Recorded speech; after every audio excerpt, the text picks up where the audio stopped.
Yan guys, ang tinatawag na pungapong. Ito po, dalawa po ang nakuha natin. Ito na. Nakauwi na nga po tayo. Ito po ay yung pungapong. Pagpapan po natin siya. Mabilis lang po yung trabaho nito.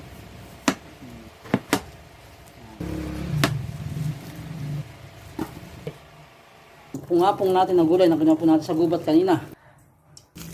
Mga po yan. Ng bawang. Sibuyas. Luya.